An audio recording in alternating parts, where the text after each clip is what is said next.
The power of music or any communication, film too. That in music you can't touch it or taste it or feel it or smell it or anything else. And just what's happened in the last 5 years, I mean, since China and perestroika and glasnost, the end of communism, the Berlin Wall, the Eastern European countries, Mandela and everything else. I think a lot of the results of these things in the world have been brought about through communication, not armies or governmental forces or anything else. I think the people turn on those television sets, they look at those movies, they listen to that music, and they say, this spells the freedom of the spirit, that is something I want to align myself with, and it's not in the cards for me to deal with this through communism. Quincy, can I start by asking you why you did the film? Well, my resistance wore down. Courtney Ross is a great friend of mine, and it's a lady that I respect a lot, her work and her taste and judgment. And I knew that when she finally said, okay, let's do it, and I accepted it, I knew that she would use her utmost taste and put something of their value. I wish she'd made it more of a puff piece. There's some things that are very hard to deal with, emotionally. But she was very honest, very, very honest, and it affects me very deeply, the picture, it's very hard for me to watch some parts of it. Why is that? Just the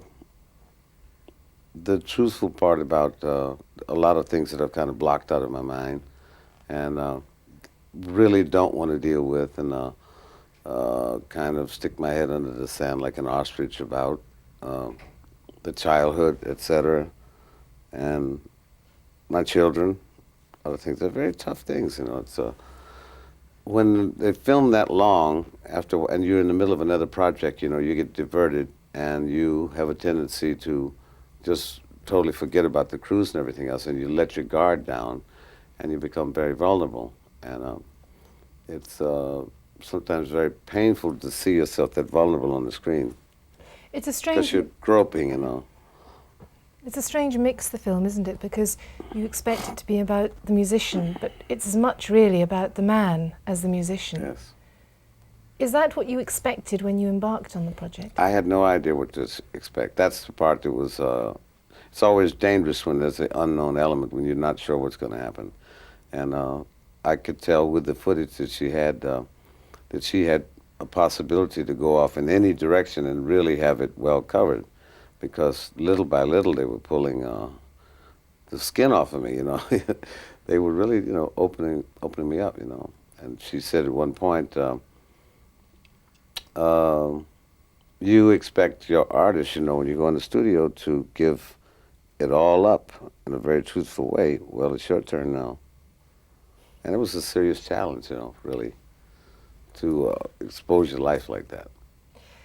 That comes over very clearly in the film, that it is about your life. I'd like to talk a bit about the music, because your involvement and the evolution of your music, in a way, isn't fully explained in the film, I think. But it is said that you use music as a form of escapism. Mm-hmm. Do you think that's true? Mm-hmm. It started like that, and it was always this beautiful world where no one lets you down, and it was always beautiful. And who were you looking up to in those early days? Lots of people, Duke Ellington, Count Basie, Louis Jordan, Ray Charles, Miles Davis, Dizzy Gillespie, Charlie Parker, Billie Holiday, all of the greats, I was always a very democratic musical person. I never had blinders on saying, I just like this, because we were playing John Philip Sousa, we were playing bebop, we were playing pop music, we were playing rhythm and blues. We were always playing different music, schottisches, polkas and schottisches, everything, all the time. And so, fortunately, I got used to that real early, and all of us in Seattle seemed to developed that same pattern of What is eclecticism. music? Certainly is. What is music to you? How important is it? What is it in your life? Well, it's my existence. It's the first thing. It's the one thing that I know how to do. You know, it's I've been involved. It's from a very early age, and um, I started to tinker with all the instruments, from the tuba, the sousaphone, the trombone, the French horn, the baritone horn, to drums, to trumpet, and all of the brass instruments. And uh, almost the same time that I got fascinated with the trumpet, I found myself all the time playing the instrument and hearing all the other instruments in the orchestra all the time. I mean, I'd hear sounds, these sounds are orchestral sounds. So orchestration was something I think that I was just born to do. I just love it so much, and it's that incredible world where you can just create all the colors you want, and this all this beauty. Do you prefer that to actually playing yourself then? Yes, much more so. Right. The thrill of working, sitting down 3 or 4 days and working on a piece of music and orchestrating it and composing it and everything else. When you drop your hand for the downbeat and hear that sound back is still a thrill that turns me on just like it did when I was 15. You've worked with so many different artists and helped them in what they're trying to do. Is it always the same? I mean, you imagine that all the different personalities require such different help. But is music a universal language? Is it the same with everybody? Are you asking them to do the same kind of things, or do you have different approaches for the different musicians? Oh yes, they're not at all the same. They have most big singers, you know, I mean by very popular or famous singers, are so because they are so different from each other, and there always used to be the cliche that you should be able to tell who it is in the first 20 seconds of the record, and that's true. I mean, you know, a real distinctive singer, whether it's Marvin Gaye or Stevie or Michael or whomever, you don't have to listen to the whole record to know who it is. They have such a distinctive personality that they're immediately identified, and that's what's unique about each one of these people, is that there's nothing that you can use that you use from another singer, because they have the very complex mechanism inside that makes them uniquely distinctive, and so you're playing with a different kind of an animal, so to speak, every time. So what then is your role? My role is to uh, explore, to sculpt, to shape, to push, to pull, to basically it's based on love. I think to really get it really to come off, you know, you have to really deal with the love aspect of it. That's the way I feel. What do you mean the love aspect? I mean the love aspect of it, of loving this person as a human being, and because that's the results of their totality as a human being is what makes them perform the way they do. That's the basis of their performance. You know, it's what kind of a human being they are. They have the attitude they have toward life. You know, will they jump without a net? Because most of the time I'm asking the artist to jump without a net, with no protection at all, and that takes love on their side too, to trust me, to say I know he won't let me fall, because you know the things can be humiliating, it can be musically out of their range, and so I feel that if you really love an artist enough to want to work in a collaborative position, you have to, with that love, you owe it to them and to yourself to go in and explore musically the entire range. So you could never work with somebody you didn't like? No. And I tried it a couple of times. It didn't work at all. Who? Never mind. It didn't work. It was a disaster. No, because you know you spend more time with an artist in the studio than you do with your wife or your girlfriend. You know, it's a very intimate relationship, and if you get serious about collaborating, you know, you have to get to some very hairy moments. You know, whether you're dealing with their songs, which they're very protective of and proprietary, and sensitive about, and you have to make alterations with their babies sometime, and you get into a lot of hairy situations. Because you have to you're involved with the tempos, the keys, the styles, the sound, the way they recorded, a lot of different things, lots of crucial things that make or break the record. You know. Do you ever feel you've done all these different range of things in music? Do you ever feel that you've spread yourself too thin, that you wish you'd continue to develop in one particular direction? No, not at all. I thrive on change. I thrive on the new challenges and having things come from a different way. If I hadn't stopped to get involved in movies to do the 35 or 38 films that I did, that gave me a whole new perspective towards music, because are forced into musical situations that you would never otherwise be dealing with. So you don't have any regrets professionally? Oh, no. No, not at all.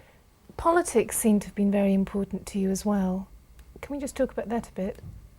How are you still very involved with the movement in America? Sure. And how does music play a part in that? Well, it plays the role of, it plays a poet's role. There are poets and warriors in wars. There's room for poets and warriors in wars.